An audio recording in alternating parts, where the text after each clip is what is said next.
Hello, what is up guys? So this is our vlog number 7 of our self-improvement journey. And actually sa video na to, wala naman ako masyadong ipapakita sa inyo. Sasabihin ko lang sa inyo yung mga thoughts or dahilan kung bakit ginagawa ko itong vlog na ito. Umabot na nga pala tayo ng day 7 sa self-improvement journey natin. And palakpakan. Kasi umabot na tayo sa day 7. So actually, wala naman akong ibang ipapakita dito sa video na to. Sasabihin ko lang yung thoughts ko. Pero ano nga ba yung... Ito yung katanungan. Di ba? Ano nga ba yung goal ko? Ano nga ba yung goal ko? At dahilan kung bakit ginawa ko itong video or vlog nito.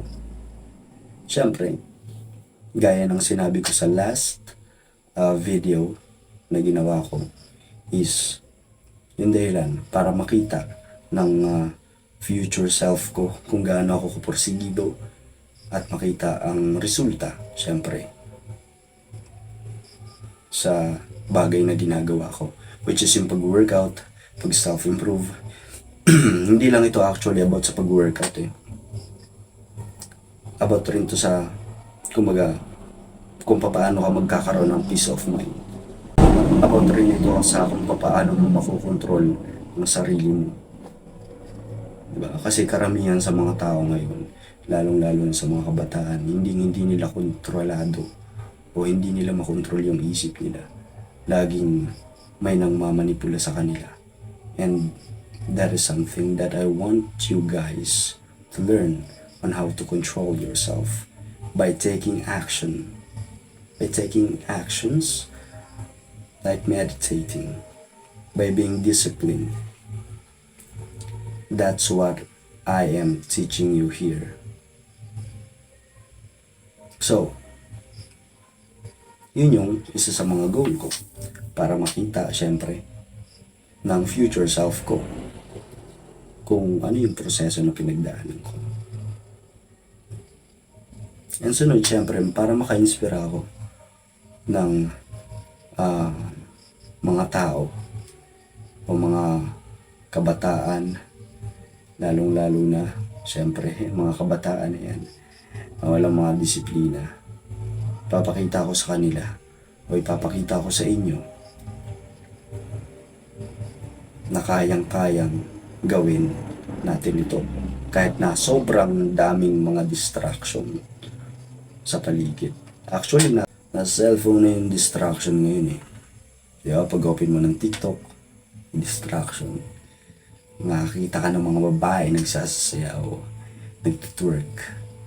Pagdating naman sa Facebook, syempre, makikita mo yung crush mo. Tapos i-chat mo. Nadi-distract ka. Hindi ka makakapag-workout. Lalong-lalo na kapag nireplyan ka na. Pero good thing kung hindi ka niya replyan.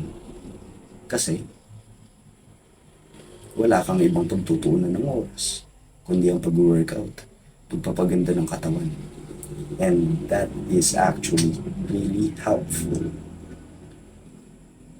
Pero kung replyan ka naman, then it's a distraction. Bakit ko nasabi? Dahil kapag nireplyan ka niyan, panigurado na in the future, dahil hindi ka naman nag-improve o nagdagdag ng value sa sarili mo, iiwan ka rin naman yan.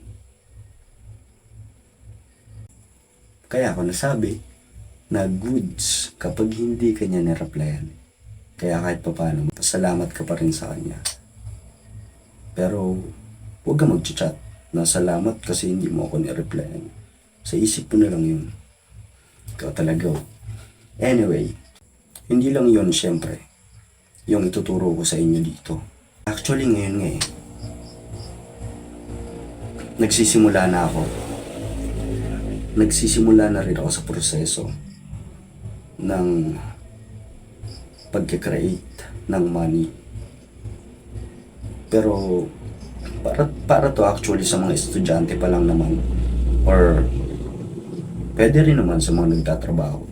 Pero basic idea lang naman ito Yung magbibenta ng mga damit na hindi na ginagamit.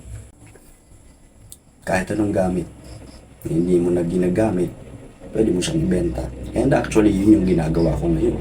Tumutulong rin ako sa business, syempre, ng mama ko. Tinutulungan ko siya magbenta. Kasi, sa ngayon, kumukuha pa lang ako ng idea. Knowledge when it comes to business.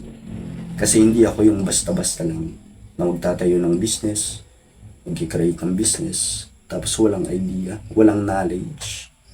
Kaya nga nagbabasa ng libro eh. Mangyayari kasi kapag wala kang knowledge, para yung isang building na walang pundasyon, babagsak din, panigurado. Kaya ang pinaka-importante sa lahat, pinaka-natutunan ko, kasi nag-business na rin ako dati, and then wala talaga bumagsak. Kahit sa murang edad pa lang yun, nag-fail ako syempre. And it's part of the process. And marami rin ako natututunan doon. Pero ngayon, dinedevelop ko pa lang siya. Yung mga learnings na nakuha ko dun sa failures ko dati. And ngayon, I continue to fail again. And I continue to learn. I continue to grow sa pamamagitan ng pagtulong nga sa mama ko sa business. Which is yung pabango. Perfume business. And someday, I'm going to apply it. Kasi, sa ngayon, actually, nag-iipon pa ako ng pang-business ko. So, may hanap buhay rin ako syempre. Hindi lang ako basta dito lang sa bahay, gumagawa ng video na to, mag-practice ng sayaw. Meron akong hanap buhay. And hindi ko muna sa inyo sasabihin. Kasi, bawal pa. Wala pang resulta eh. Pag may resulta na, baka hindi kayo maniwala eh pag walang resulta. Pag nagturo ako ng walang resulta. Kaya ngayon, eto, katawan pa lang, kung paano pa lang magkaroon ng magandang katawan, yun yung tinuturo ko sa inyo. Kasi kahit paano meron ng resulta. Actually, nagsimula nga pala ako sa pag-workout. Ito yung itsura ko. Ilalagay ko dyan sa screen yung itsura ko dati. That was way back 3 years ago. Or 2 years ago, I guess. Hindi ko na masyado maalala. But, something na pagkatapos ng pandemic yun. Pagkatapos ng pandemic, doon ako nag-start na mag-workout. And then, ginawa ko yun ng 1 taon. Pero hindi pa yun sapat pala. So ngayon, magdadalawang taon na ako. Dito, sa industriyang ito. Sa fitness industry. And, katawan pa lang yung ini-improve ko. Hindi ko ini-improve yung hindi ko ini-workout actually yung legs.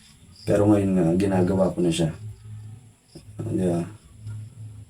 Para sa future self. As in, katawan lang talaga. Pero, anyway, at least ginagawa ko. Sana kayo rin.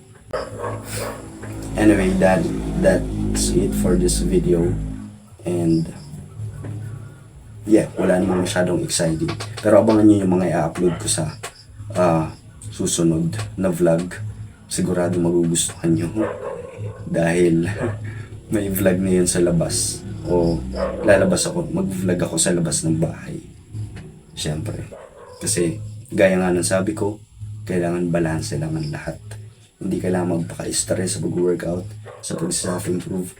Kailangan mo rin makipag-socialize. Yeah, that is one of the best and really, really important sa self-improvement. Kailangan mo rin i-improve yung personality. Dahil yun ang paraan para kumbaga magustuhan ka ng tao. And sino ba naman ang ayaw na hindi magugustuhan, di ba? Magugustuhan ng tao na nasa paligid mo. We all desire that. So anyway, that's it for this video. And kung nagustuhan niyo tong video na to, pwede kayo mag-subscribe, pwede kayo mag-like, mag-comment. Bahala kayo sa buhay niyo. So, yeah, I'm going to end this in 3, 2, 1. Bang!